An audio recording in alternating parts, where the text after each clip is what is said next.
पिछले 24 घंटे से हरियाणा की सियासत में इनेलो की रोहतक रैली की सबसे ज्यादा चर्चा है। इनेलो की इस बम्पर रैली ने जहां अभय सिंह चौटाला को एक मजबूत नेता के तौर पर स्थापित किया है, वहीं इनेलो को गर्दिश के दौर से एक झटके में निकाल लिया है। वहीं पर भूपेंद्र हुड्डा फैमिली को इस रैली का सबसे ज्यादा नुकसान हुआ है और उसके खेमे के अंदर बड़ी खलबली मच गई है। नमस्कार, मैं हूं कुलदीप सुरान। आज हम खरी खरी न्यूज में चर्चा करेंगे इनेलो रैली की हुड्डा फैमिली की सियासत पर पड़े बड़े इफेक्ट की।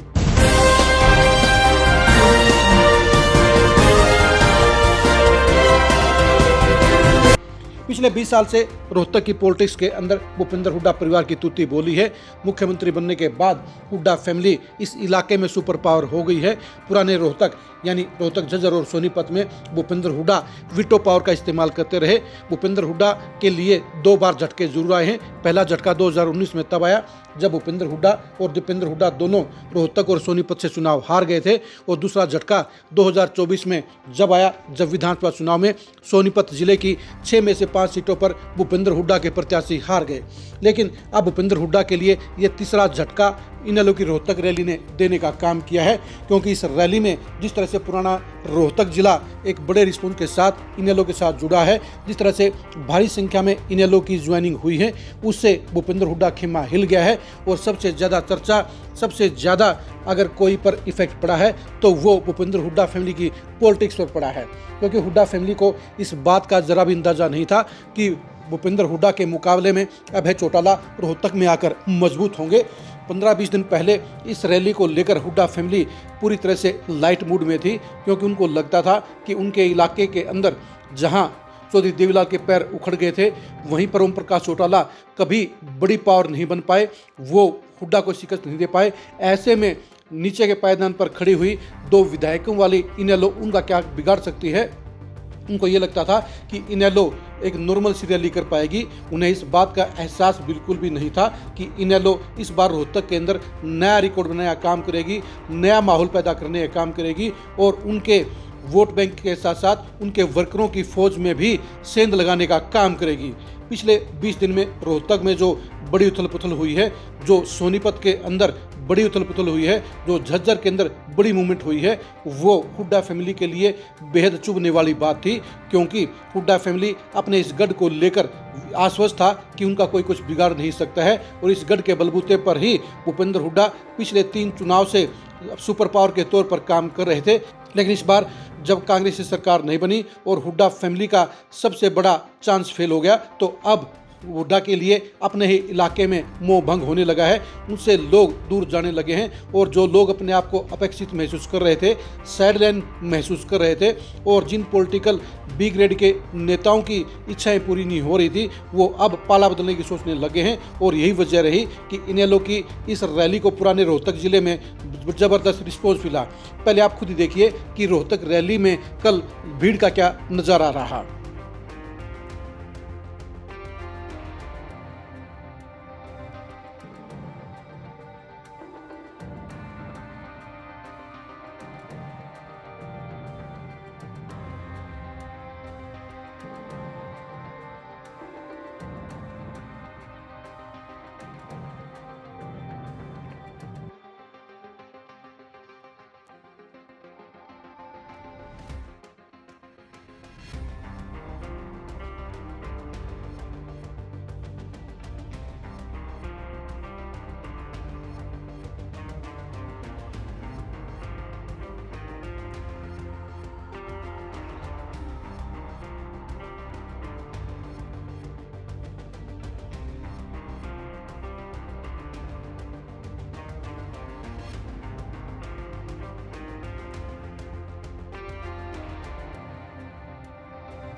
आपने देख लिया होगा कि इनेलो की इस रोहतक रैली में भीड़ का जबरदस्त आलम था और इस चकाचक भीड़ ने भूपेंद्र हुड्डा खेमे की नींव हिलाने का काम कर दिया, उनको बड़ी चिंता में डालने का काम कर दिया।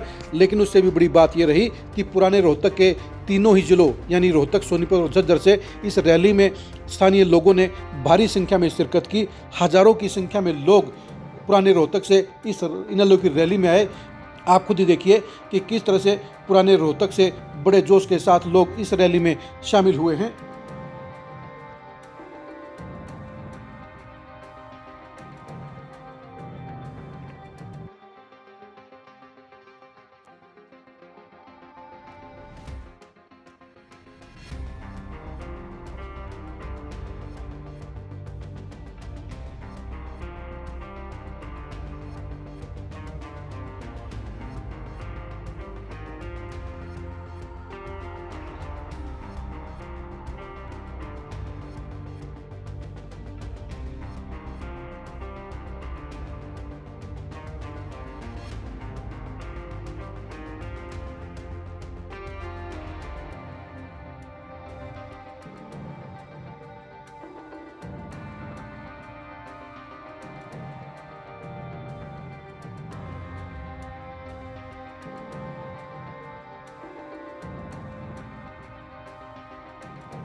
हमारे पास बहुत थोड़ी ही फ़ोटो और वीडियो क्लिप थी जो पुराने रोहतक ज़िले की थी, लेकिन ये चंद क्लिप और फोटो भी बता रही हैं कि किस तरह से भारी संख्या में, भारी जोश के साथ पुराने रोहतक ज़िले से भारी संख्या में लोगों ने इस रैली में शिरकत की।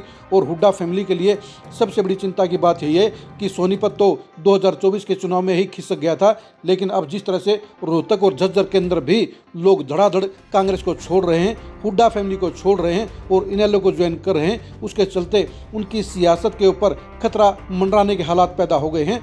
क्योंकि भूपेंद्र हुड्डा बखूबी जानते हैं कि 1990 के दौर में जब उन्होंने चौधरी देवीलाल को 3 बार चुनाव हराया था तो उसमें नॉन जाट वोट बैंक की सबसे बड़ी भूमिका थी। उस दौर में जहां जाट वोटर देवीलाल के साथ हुआ करते थे, वहीं non Jat vote bank Congress के साथ हुआ करते थे।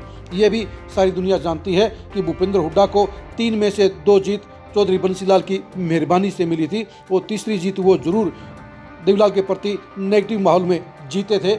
लेकिन अब हालात बदल गए हैं क्योंकि वो पुराना नॉन जाट वोट बैंक अब पूरी तरह से बीजेपी में शिफ्ट हो गया है और जाट वोट बैंक भूपेंद्र हुड्डा के साथ लामबंद खड़ा हुआ था। लेकिन अभय चौटाला की इस रैली के चलते अब जाट वोट बैंक में बड़ी सेंध लगनी शुरू हो गई है और ये सेंध जितनी बढ़ती जाएगी उतना ही भूपेंद्र हुड्डा परिवार के लिए खतरा बढ़ता जाएगा। क्योंकि अगर जाट वोटर अभय चौटाला के साथ में चले गए तो ऐसे में नॉन जाट पहले ही बीजेपी के साथ खड़े हैं, तो ऐसे में भूपेंद्र हुड्डा फैमिली के पास कोई ऐसा वोट बैंक नहीं बचेगा जो उनकी हिफाजत कर सके, जो उनकी सियासत को बचा सके और यहाँ पर उनको वो सुपर पावर के तौर पर कायम रख सके। यही वजह रही कि भूपेंद्र हुड्डा भी इस रैली से 3 दिन पहले बौखला गए। यही वजह रही कि दीपेंद्र हुड्डा भी 4 दिन पहले अपना कंट्रोल खो बैठे, क्योंकि उन्हें इस बात का एहसास हो गया है कि यहाँ पर अभय चौटाला जितने मजबूत होंगे उतना ही उनकी सियासत के लिए नुकसान बढ़ता जाएगा। अभय चौटाला की इस बम्पर रैली ने पुराने रोहतक के अंदर भी इनेलो को एक मजबूत जगह दे दी है और अब आने वाले समय में ये मजबूती जहां हुड्डा फैमिली को खटकने का काम करेगी, वहीं पर अभय चौटाला की सियासत को मजबूत करेगी और हुड्डा फैमिली की सियासत को लगातार चोट पहुंचाने का काम करेगी। आप पुराने रोहतक जिले से इनेलो की रैली में आए भारी भीड़ के बारे में क्या सोचते हैं, कमेंट करके जरूर बताइए। पुराने रोहतक में अभय चौटाला को इतना रिस्पॉन्स किस कारण से मिला, इसकी वजह भी आप कमेंट करके जरूर बताइए। रोहतक की पॉलिटिक्स के अंदर अब भविष्य में हुड्डा फैमिली का क्या फ्यूचर रहेगा, इसके बारे में कमेंट करके जरूर बताइए। पुराने रोहतक में अभय चौटाला को कितना रिस्पॉन्स 2029 में मिलेगा, इसके बारे में कमेंट करके जरूर बताइए। आप हमारे फेसबुक पेज को फॉलो कीजिए, आप हमारे यूट्यूब चैनल को सब्सक्राइब कीजिए। नमस्कार।